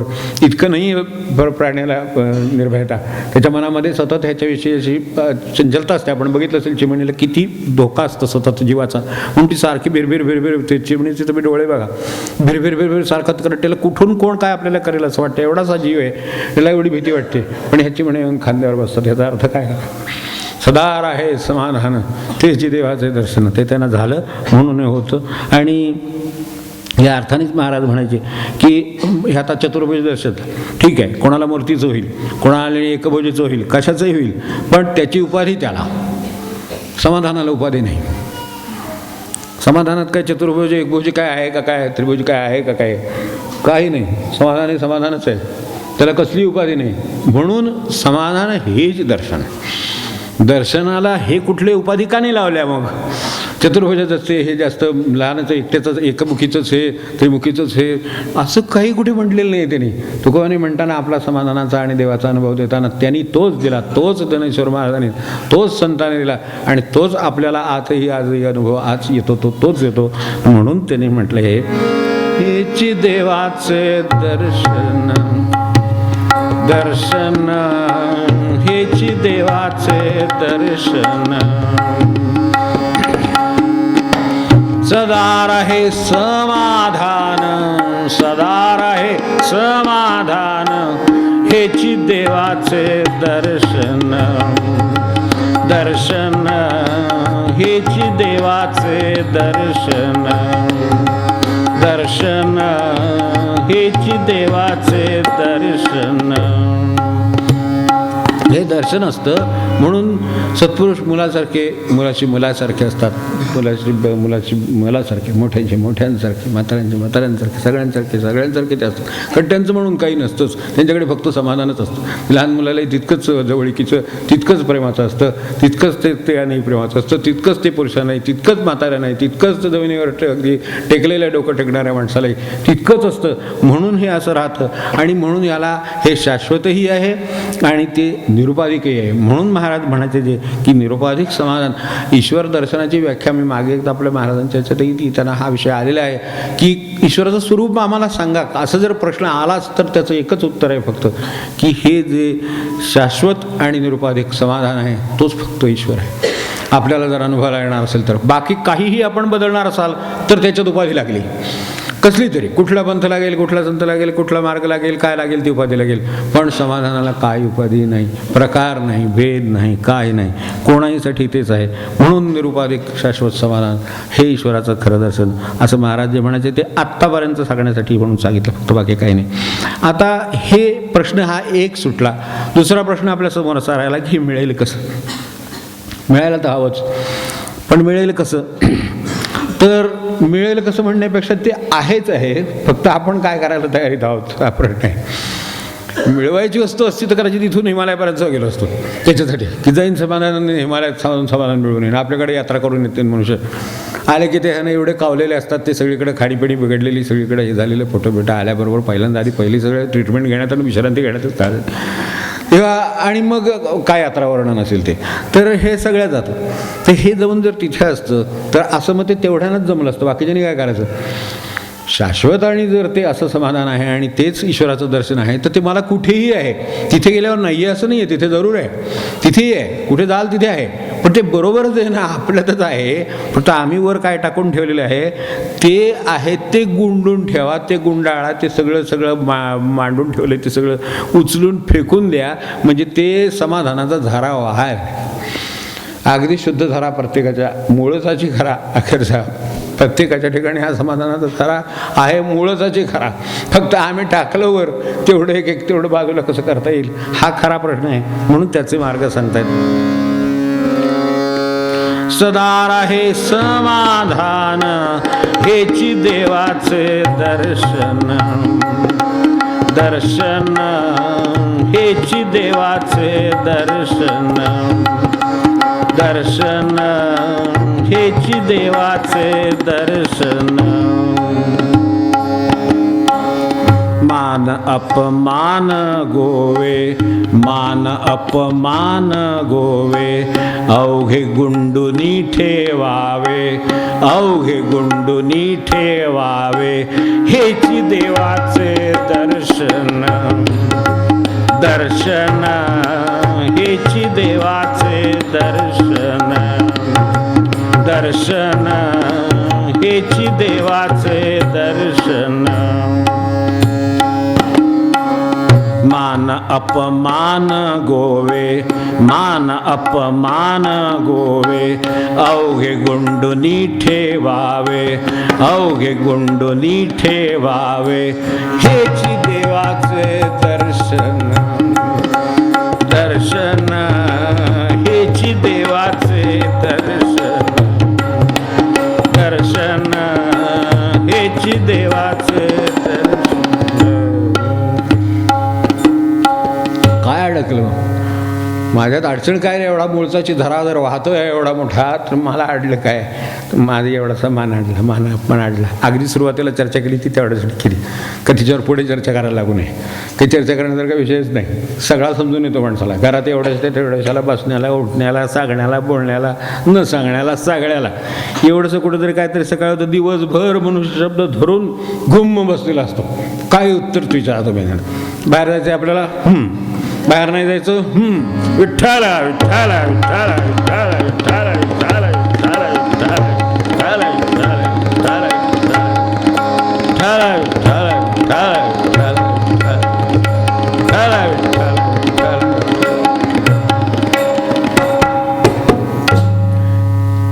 एवढीशी गोष्ट आहे, न विचारता केली, बिघडली. काय विचारलं नाही, जगामध्ये फरक पडायचा आहे काय, एखादी भाजी आणि आणायची, उद्या करायची, आज करायची, काय करायची, पण ऐकले हो आणणार आहेत. बरं बसा, आपलं समाधान आपल्याला सांभाळत बसायचं तर आपणच बसा, नाही तर देवान जरा वाता ठेवलेला आहे. पण नसेल ठेवायचा तर हे मान आपण सुटणार नाही, इथेच नाही अगदी शेवटपर्यंत. मोठ्या गोष्टी तर सोडूनच द्या, ठरलंय हो ऐकतोय, अजून काय ऑफिशियली कळलेलं नाही, म्हणजे हे ऑफिस आणि ते बाकी सगळे नोकर, असं काय आहे जगामध्ये काही? पण नाही होत तसं. हो ऐकलंय ऐकलंय काय ऐकलंय? हो ऐकले हो सरळ आहे, चाललंय असं चाललंय, असं कळते, एवढं एवढं कळलं, असं चाललं नाही, एवढं कळलं नाही. काय विचारावं जाऊन भाऊ, असं ठरते का चांगली गोष्ट आहे, विचारणार का असलं अवश्य विचारावं, काय गोष्ट नसेल विचारणार की नसेल विचार नाही म्हणून हो ऐकलंय. म्हणजे पुन्हा दुसरा चहाचा कपाचा घोट, पुन्हा विचारला प्रश्न तर उत्तर, नाही तर नाही. मान अपमान गोवे ठेवतात बांधून आपल्याला. तर त्यांचं म्हणणं गुंडूनही ठेवावे, फेकून द्यावे, उचलावे फेकून द्यावे. आनंदात कसे राहाल बघा, किती आनंदात राहाल बघा, किती समाधानात राहाल बघा. तर त्यांचं आणि त्यांना हे शब्दाचं चाललंय साधं. तुकोबांच्या पाठीत उसाची कांडी बसतायत, पोरं मारतायत, तुकडे होत आहेत आणि हे सगळे तुकड्याची मुळा करून मुलांना आठवून देतात. पोरांनो तुकडे करून राहिले, आता खायला हरकत नाही. म्हणजे सांगितलेलं नाही हे सगळं पाठीत बसले. कांडी मोडली तरी आणून तीच आता खायला उपयोग येईल, नाहीतरी ती मोडावीच लागणार होती. उसाई तर तोडायलाच लागणार. काय बोलावं. तेव्हा आपण आठवून बघा सहज की काय काय होऊन गेलं संतांच्या चरित्रामध्ये, आणि त्यांनी हे गोंडून कसं ठेवलेलं आहे. तेव्हा हे पाठीत बसते, हे नुसतं शब्दाचं आहे, हे न सांगितलेलंच आहे, हे सांगितलेलंच आहे. प्रत्येक गोष्टीत मानवमान आहे माणसाचं. त्याच्या कानावर घातलं तरी मानवमान होतो, नाही कानावर घातलं तरी मानवमान होतो. काही बोलले नाही, हा बोलले तर बरं झालं ना, आपल्या डोक्याला विषय संपला, एक आणखीन नामस्मरण करत बसायला आणखीन वेळ मिळाला. कानावर घातलं असतं म्हणजे विषय सुरू झाला असतं की नाही डोक्याला. पण कानावर नाही घातलं, ह्याच्यावरच विचार चालला दिवसभर. कानावर नाही घातलं, अरे कानावर नाही घातलं तर आपल्याला राम राम राम राम म्हणायला महाराजांनी एवढे माळा देऊन ठेवल्या आहेत, त्या तुटत आहेत, नवीन घ्यायच्या आहेत. तर हे सगळं आपल्यासमोर काम आहे, तर ते सोडून कशाला आपलं. पण ते तसं असंही अडचणीचं आहे, तसंही अडचणीचं आहे. ठरवलं तर मान आणि अपमान मनुष्य कधी सुटत नाही, आणि मग समाधान मिळत नाही, मग देवाचं दर्शन होत नाही, आणि मग शेवटी असमाधान मनुष्य जातो. सरळ आपलं कारण आपल्याकडेच आहे, दुसरं कोणी जबाबदार नाही. हे तर पाठीत बसलं म्हटलं. अहो नुसतं एखाद्याला आपण व्यवहारात आता जास्त नाही, कुठेही आपण सभेत जावा, याच्यात जावा, कार्यक्रमात जावा, एखाद्या याच्या काही कुठल्याही एखाद्या फंक्शनला जावा, काही जावा, जरा सरकून बसा. असं कोण जर शेजारचा म्हणला तिथला किंवा कार्यकर्ता म्हणला समजा, काय कोणी येतं त्याच्याकडे आधी बघतात. म्हणजे ते सुद्धा बघावं लागतं, कारण ते पिलेलं का नाही कोण आठव, कोण म्हणतं हे बघावं लागतं. तेवढी जाणीव असते या माणसाला बरोबर. जर लगेच बोलत नाही त्याला काही, आधी बघतो त्याच्याकडे. पार्टी बडी आहे, मुखाटाने सरकून बसतो, मान गोवे, एवढीशी गोष्ट. काय तसं सरकून बसत त्यांना काय ते काय मुद्दाम काय त्रास द्यायला की तुम्हाला तेवढं हुडकून हे आता माणसाला तेवढं सरक असं करायला आलेत का. सारखा करतायत माणसं, येतात सरका बनतायत, तर ह्याच्यात काही चुकीचं आहे का. पण कोण, आणि त्यात जर तो लहान सापडला का झालं पुढचं आहे घ्या. आपलं समाधान आपल्याला घालवायचं असलं तर तयारी सगळी परमेश्वरांनी ठेवलेलीच बाजूला सगळीकडे. तेव्हा हे साधं सरकून घ्यायचे, पाठीत कांडी बसतायत, आपण शब्दासाठी हे करतो आहोत. आणि त्यात पुन्हा मला सांगा, सरकून बसण्यामध्ये एक साधं आहे. हे सरकण्याचं का सांगितलं, पटकन हे होत असतं आणि नेहमी अशा गोष्टी होतात. तर सरकून बसा म्हटलं ना, तर माणसं अजून 4 बसू शकतील, अजून दुसऱ्याची थोडी सेवा होईल, आपल्याला एवढी जागा लागत नाही. म्हणजे खरोखरच नाही लागत, म्हणून म्हणतो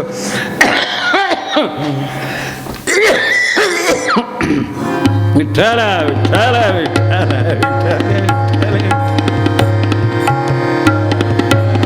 विठ्ठल विठ्ठल.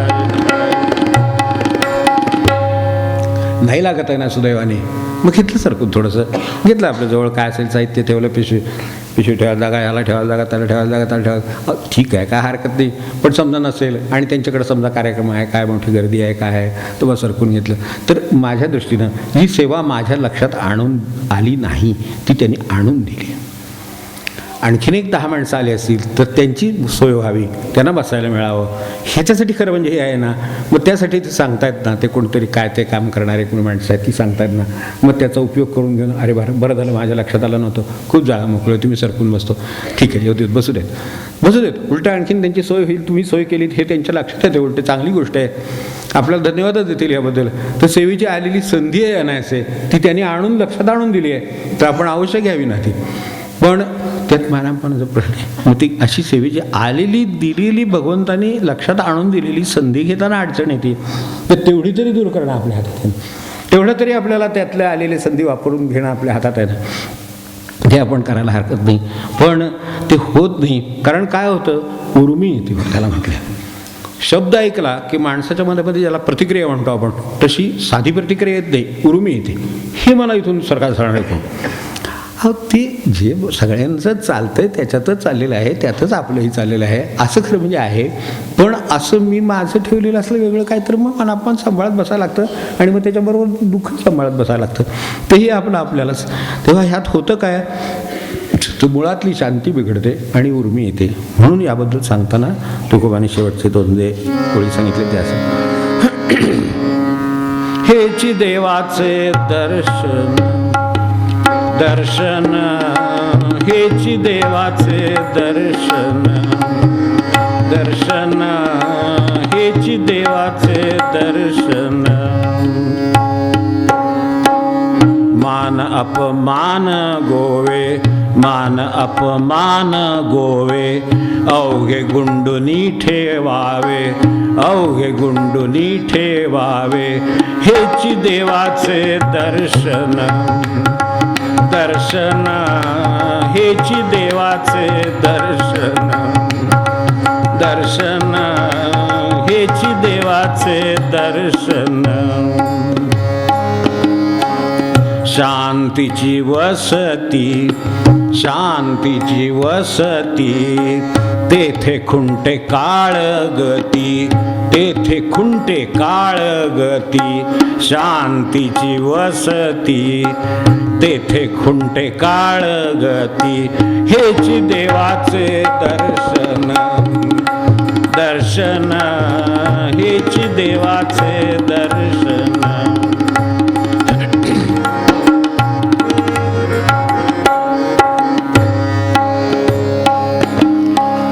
उपाय काय आहे त्याला, तो बघायला. आली उर्मी साहे, आली उर्मी साहे, आली उर्मी साहे. तुका म्हणे थोडे आहे, आली उर्मी साहे, आली उर्मी साहे. तुका म्हणे थोडे आहे, हेची देवाचे दर्शन दर्शन, हेची देवाचे दर्शन दर्शन, हेची देवाचे दर्शन. लगेच शांती हलते. सरकून बसा म्हणलं की शांती हलते. बोलावलं नाही की शांती हलते. राहिलं की शांती हलते. शब्द बोलला नाही, निर्णय नाही सांगितला, हलते. तर ती हलते, तिच्याने हे समाधान जातं. पाण्यात खडा टाकावा आणि तरंग उमटावेत आणि सतत ते खळबळ व्हावी, तशी चित्ताची अवस्था होते. तीच शांतीची हालचाल. आणि ती जर असेल तर तिथे काळाला खुंटवण्याची गती आहे. एवढं आहे की काळसुद्धा थांबेल. राघोबाचे शरणागत जे आहे ना, त्यात जसं म्हटलं आहे की आम्ही काळं घालू पायातळी, तेव्हा काळाला सुद्धा पुढे चालू देणार नाही. काळ तुम्हाला नेहमी ओढून नेऊन गोंधळात पडायचा प्रयत्न करत असतो, तर त्याला सुद्धा त्याची गतीसुद्धा खुंटवण्याचं सामर्थ्य या शांतीमध्ये आहे. तर त्यांचं म्हणणं ही शांतीची वसती आहे, तर तिथे खुंटे काळ गती.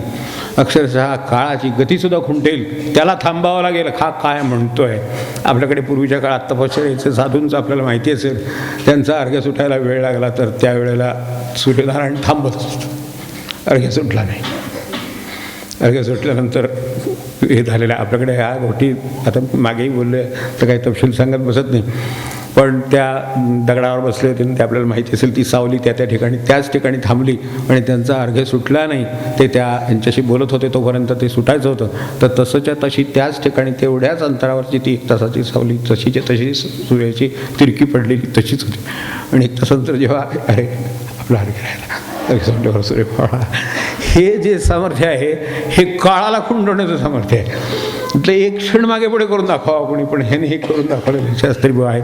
तर ह्या शांतीमध्ये ह्या काळाची जी गती, जी काळ नेहमी आपल्याला ओढून नेत असतो पुढे आणि गुंतवण्याचा प्रयत्न करत असतो, ते थांबवण्याचं सामर्थ्य ह्या काळाच्यामध्ये आहे. तर या शांतीमध्ये आहे. ती शांतीची वस्ती आपल्या मनात आहेच, म्हणून म्हटलं आहे झरा मूळचाची आहे खरा, शांतपणे तो वाहतो आहे, त्याला वाहू द्यावं. आपण त्याच्यात दगड टाकून हे सगळे काय केली म्हणून असं होतं, नाही तर काही होत नाही. तर तेवढं करावं त्याच्यासाठी. आता त्याच्यासाठी काय करावं? आली उर्मीच आहे, बोललं की उर्मी येतेच, लगेच प्रतिक्रिया येते मनामध्ये. एखादा मनुष्य बोलण्यासारखा असला तर धडाधड बोलायला सुरुवात करेल. एखादा फुटफुटत बसेल तर फुटफुटत बसेल. एखाद्याला बोलणं शक्य नसेल तर तो गुम्म होऊन बसेल, पण तो काहीतरी करणार. ही जी उर्मी आहे, उर्मी व्यक्त कशी होते हा फार गौण प्रश्न आहे माझ्या दृष्टीने. उर्मीचं व्यक्त होणं हा व्यवहाराचा भाग आहे. त्यात मग भाषेत जसं म्हटलं की असं मी पेळणारी नाही, त्यामुळे आपण काय बोलण्यात अर्थ नाही, सरकून बसलेलं बरं. पण असं मी पेळण्यासारखे लहान पोरकड कोणतरी सांगायला ते तुला काय करायचं, इथं लगेच खाली येते ते. म्हणजे उर्मीचं व्यक्त होणं हा परिस्थितीचा भाग आहे. उर्मी येणं जाणं न जाणं हा समाधानाचा आणि दर्शनाचा भाग आहे. त्यामुळे आपलं तिकडे लक्ष असावं. उर्मी आली का, उर्मी आली असली तर गडबड आहे, अजून आपल्याला उपासना करण्याची गरज आहे, अजून आपल्याला साधना करण्याची गरज आहे. तर हे लक्षात ठेवावं. तर अशा दृष्टीने ह्याच्याकडे बघितलं की आपल्याला त्यांना काय म्हणायचं आहे हे लक्षात येईल. तर ही जी आली उर्मीच आहे. उर्मी येते नाही असं नाही, कुठल्याही शब्दाला आनंदाची येईल, रागाची येईल, प्रतिक्रिया येईल किंवा काही क्षोभ होईल, ही उर्मी होणार. अशा तऱ्हेची उर्मी येईल, पण उर्मी सहन करीतच राहावं. म्हणून सहनालाच साधन म्हणलेलं. साधन म्हणजे सहन, दुसरं काही नाही. साधन म्हणजे काय, आणखी काय वेगळं कुठे जाऊन काय करायला पाहिजे असं नाही, सहनच करीत राहावं. सहन करीत साधन होतं. तेव्हा आपण असं लक्षात ठेवावं की हे जसं तुकोबाने 3 दिवस ते सहन केलेले समोर होऊन, की माझ्या मनातले ही जी काही अशांती आहे ती जाईपर्यंत ही पाखडणार नाही, तुम्हाला माहिती आहे. आणि तोपर्यंत खरं समाधान माझ्या मनात चित्तात नाही, दर्शन नाही, याची मला खात्री आहे, देशील त्यावेळेला उठणार. तर हे त्यांनी तसं सहन केलं. आणि हे सहन केलं म्हणून जे समाधान आहे त्याच्या पोटी ते राज्य वाटायला आलं आणि ती पालखी आली तरी सुद्धा दी म्हणते आदिवटी घोडे हे तो बऱ्यात न पडे जाऊ तिकडं, असं ते म्हणू शकतात. आपल्याला एवढ्याशा गोष्टीचं त्या कुठल्या तरी तुकड्यातल्या काय तरी ते एवढंसं असतं, घरातलं कुठंतरी सोनं आणायचं एवढंचं काय ते आमच्या आम्हाला काय दाखवलं सुद्धा नाही, द्यायचं सोडा, ते दाखवलं सुद्धा नाही याचं वाटत राहतं. आणि इथं दिमट्या दिवटी घोडे हे तो बऱ्यात न पडे जाऊ द्या तुमचं तुम्हाला, राजे तुमचं वैभव आपलं तुम्ही सांभाळा, आम्हाला नको, असं म्हणण्याची इतकं समाधानात आहे. असमाधान असेल तर भरून काढण्याचा प्रश्न आहे, समाधानच आहे, भरणार कसं ना, जरा वाहतोच आहे, भरलेलाच आहे. त्यामुळे काय होतं ते बाहेरून काय होतं नाही आणून तुमचं तुम्हाला लखलाभ असो, आनंदाने सगळ्या जगाचं सुख राज्य करा. तर असं ते म्हणू शकतात. आपल्याकडे ही मंडळी समोर आहेत. नाथांच्या घरी आपल्याला माहिती आहे श्रीखंडाने एवढी सेवा केली. काय ते पोरगं काय आलं काय, ते भरतं काय, पाणी काय भरतं काय, गंध उघळून देते काय, अरे बाबा तू कोण नाही, कुठला नाही, काही नाही, मी श्रीखंड, तुम्ही काय नाव ठेवाल ते, असं करून सेवा करून राहिली. 8-10 वर्ष सेवा केल्यानंतर आपल्याला माहिती आहे ना की 8-10 वर्ष सेवा झाल्यानंतर ह्यानाच वाटायला लागलं दोघं ना, अरे पोराची नुसती सेवा घ्यायची, आपलं पोरग असतं, आपण लग्न करायचा विचार केला असता, त्याची काहीतरी सेवा त्याला करू दिली असती, कुणाला तरी त्याला त्याच्यासाठी लग्न, त्याचे काहीतरी विचार आपण करायला पाहिजे. ते राबतोय विचार सकाळपासून संध्याकाळपर्यंत, अपेक्षा नाही, शब्द नाही, काही नाही, बोलणं नाही, काही नाही याचं. आणि हे आपल्याकडे काय मागत नाही, जेवायची अडनड नाही, काय नाही, वाढाल ते. आणि कशासाठी काय म्हटलं तर कोणाचं नाही. आज पगार देऊन मनुष्य नोकर काम करेल की नाही, शाश्वती नाही. त्यात तर चुकारपणा किती करेल, लक्ष किती ठेवावं लागेल. आणि ही सेवा काय करतात, तेव्हा काय पद्धतीची सेवेचं आपल्याकडे उदाहरण आहेत, हे जर समोर आलं, आपल्या लक्षात आलं, तर त्यांना समाधान काय आहे, हे कसं त्यांनी त्यातून कसं शोधलं हे सापडलं म्हणून आपल्यासमोर ठेवतो. की हे सगळं झालं तेव्हा आता त्याची काहीतरी सेवा झाली पाहिजे. आता मुलाची सेवा करायची, लग्न करून द्यायचं, त्याला कोणीतरी सेवेला त्याला हाताखाली आणायचं, हा व्यवहाराचा भाग झाला. त्यानुसार काळाच्या व्यवहाराने नाथांचे हे श्रीखंडीचा लग्नाचा विषय त्यांनी रात्री काढला. दुसऱ्या दिवशी सकाळी श्रीखंड गायब, विषय नाही, विषय काढल्याबरोबर गायब दुसऱ्या दिवशीपासून. तेव्हा हे कसं होईल आणि कसं प्रत्यक्ष झालं याचा विचार करून बघावं, म्हणजे परिस्थितीतला फरक लक्षात येतो. आपल्या एवढ्याशा गोष्टीचा विचार नाही केला मनाचा समजा तर माणसाला किती राग येतो. हे तर त्याच्या सेवेचा विचार करतायत, तो निरपेक्षपणे सेवा करतोय, तो पांडुरंगात पाणी भरतोय, तर तो जे काय भरतोय ते भरण्याच्या विषयी त्याची सेवा करायचा विषय काढला की तो गायब होतो. याच्यावरनं काय ओळखायचं. तेव्हा नाथ म्हणाले हे काय असेल, हे की माझी एवढी या सगळ्यांची माझी एवढी विलक्षण सेवा कसली अपेक्षा न करता त्यानं केली, हा केवळ भगवंतच असू शकतो. तेव्हा सेवा करायची कशी करायची असते आणि सेवा घ्यायची वेळ आली तर कशी घ्यायची नसते ह्याचं दाखवण्यासाठी, अंजन घालण्यासाठी मला पाठवा. माझ्या डोळ्यात सेवेचं खरं अंजन घालण्यासाठी ह्याला पाठवला, हे ते शिकू शकले म्हणून नाथ शांतीची मूर्ती आहे. नाथानं शांतीची प्रतिमूर्ती म्हणतात. तर ती एवढ्यासाठी की सेवा कशी करावी हे पण दाखवलं आणि कशी घेऊ नये हे पण दाखवलं. तेव्हा हे अंजन घालायला हा पांडुरंग येऊन गेला माझ्या दारात, एवढं याच्यातून मी समजलो. आणि शेवटी आता एक फक्त ती कवितेची आठवण फक्त करतो.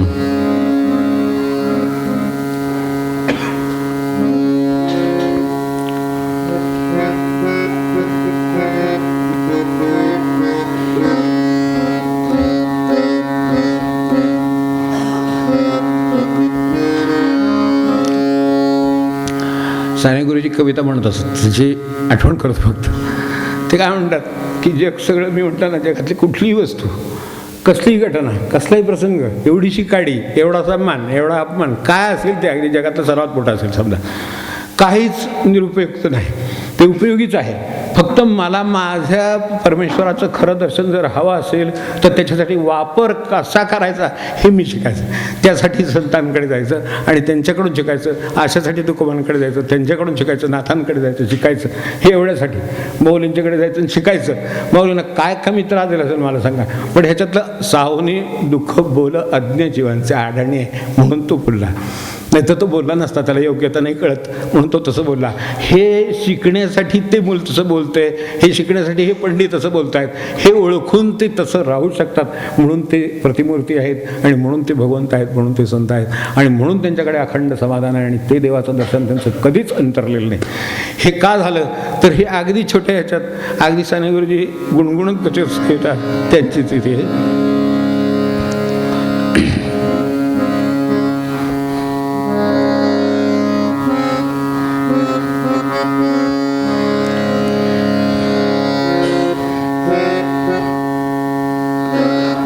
मार मार मार आई आई आई ग मार मार मार मला मार मार मार.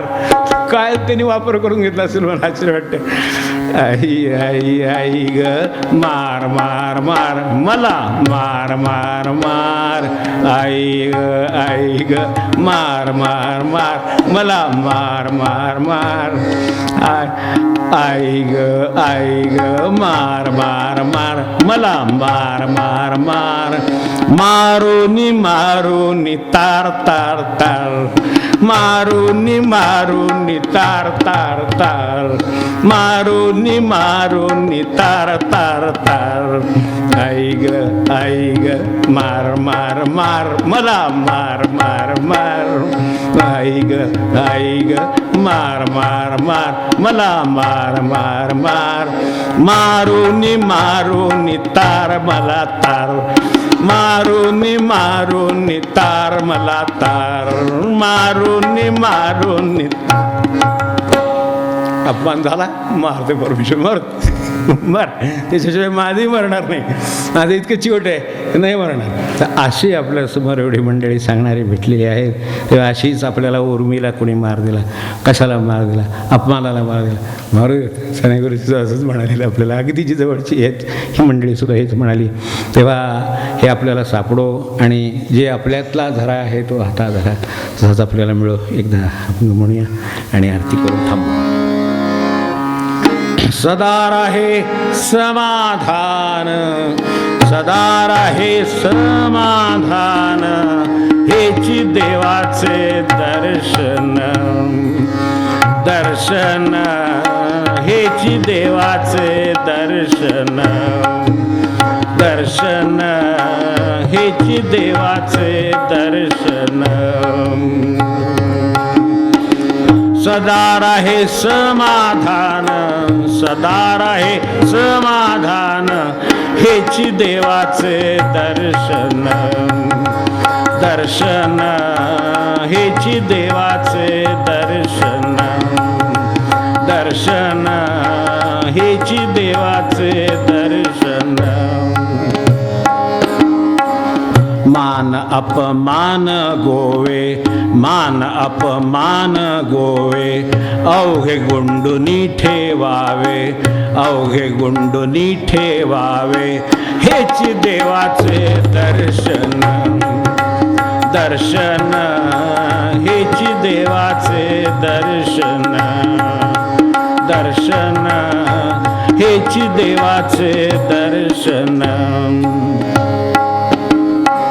शांतीची वसती, शांतीची वसती, तेथे खुंटे काळगती, तेथे खुंटे काळगती, हेची देवाचे दर्शन. दर्शन हेची देवाचे दर्शन. दर्शन हेची देवाचे दर्शन. आली उर्मी साहे, आली उर्मी साहे, तुका म्हणे थोडे आहे. आली उर्मी साहे, तुका म्हणे थोडे आहे, हेची देवाचे दर्शन. दर्शन हेची देवाचे दर्शन. दर्शन हेची देवाचे दर्शन. सदा राहे समाधान, सदा राहे समाधान, सदा राहे समाधान, हेची देवाचे दर्शन. दर्शन हेची देवाचे दर्शन. दर्शन हेची देवाचे दर्शन.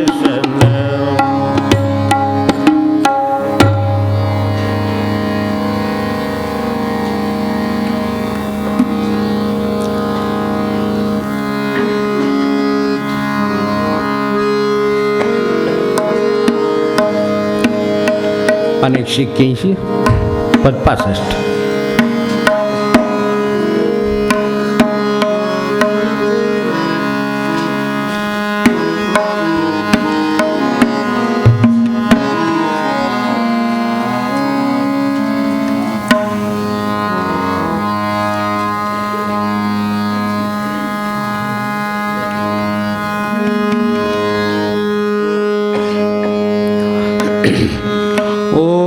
ओवाळूया श्री तुकोबाना,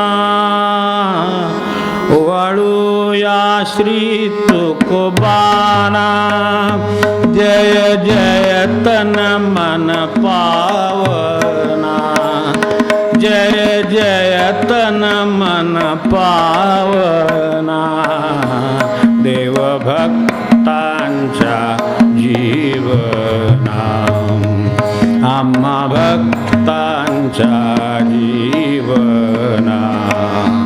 ओवाळूया श्री तुकोबाना, ओवाळूया श्री तुकोबाना, जगजनात राहुनी, जगजनात राहुनी, अवघे विपरीत साहुनी, अवघे विपरीत साहुनी, संसाराची मजुरी करुनी, संसाराची मजुरी करुनी, जोडियेले भक्ती धना, जोडियेले भक्ती धना,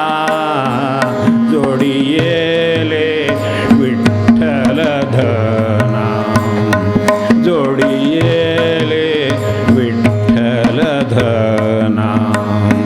ओवाळूया श्री तुकोबाना, ओवाळूया श्री तुकोबाना, मदभ्रम केले दूर,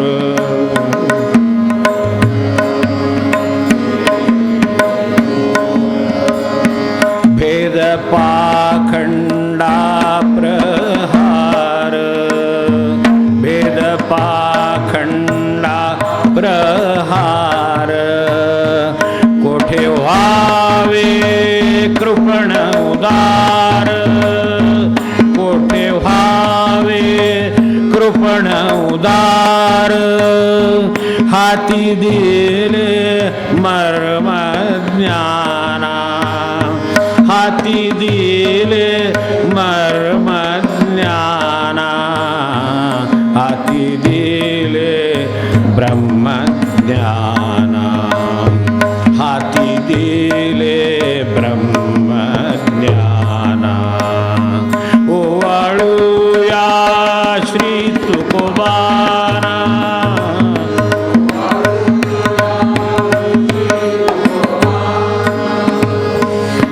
साधकाची जपुनी दशा साधकाची जपुनी दशा कशी टाकावी ती आशा कशी टाकावी ती आशा मान कैसा अवहेरावा मान कैसा अवहेरावा डोळा घातले अंजना डोळा घातले अंजना जगाला विले भजना जगाला विले भजना ओवाळूया श्री तुकोबारा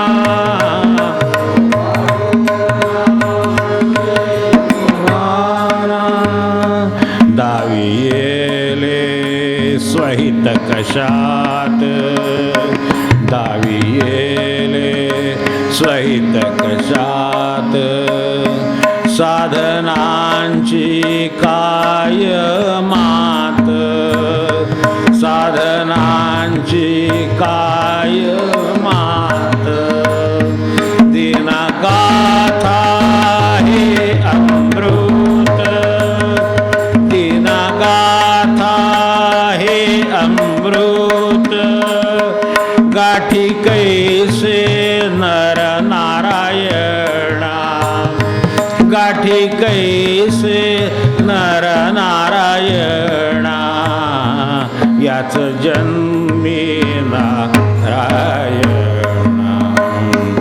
याच जन्मी नारायणा ओवाळूया श्री तुकोबारा ओवाळूया श्री तुकोबारा जय जय तन मन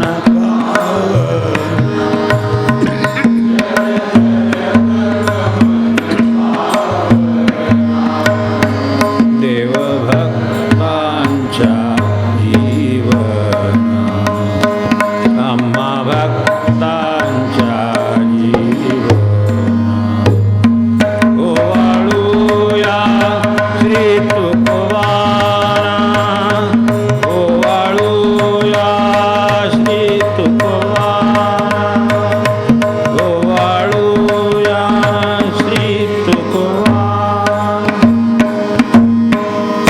पुंडलीक वरदान विठ्ठल श्री ज्ञानदेव तुकाराम पंढरीनाथ महाराज जय जय रघुवीर समर्थ